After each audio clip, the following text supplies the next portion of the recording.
À présent, un autre secteur où il semble y avoir des débouchés, celui de l'élevage ovin. Aujourd'hui se déroulaient les 10e Olympiades des jeunes bergers avec la finale régionale. Un concours qui crée des vocations et qui est très attendu par les lycéens. 40 élèves étaient en lice. Ambiance avec Damien Ordas et Anthony Borloo. Déclencher des vocations. Ici, on manipule, on tâte. Sur cette épreuve, par exemple, il faut juger de l'état de santé de la brebis, l'occasion de mettre en avant sa petite expérience. Ça, on ne l'a pas vraiment appris en cours. On nous a fait, avec notre prof de zootechnie, on s'est entraîné sur des brebis et c'est elle qui nous a appris en dehors des cours. Mes parents sont agriculteurs ovins et caprins et je voudrais bien reprendre la ferme. Et puis,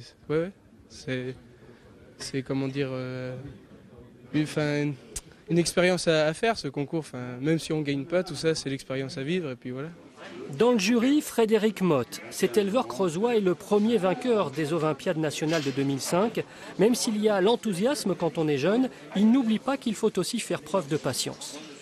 Ça s'apprend au fur et à mesure, parce que surtout dans les jeunes aujourd'hui, vu qu'il y a beaucoup moins de moutons dans les campagnes, il faudra être soutenu par les techniciens.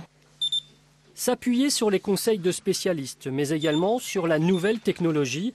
Même si seulement 10% des 1500 éleveurs de la région se sont équipés de ces appareils de comptage, cette modernisation va vite devenir indispensable.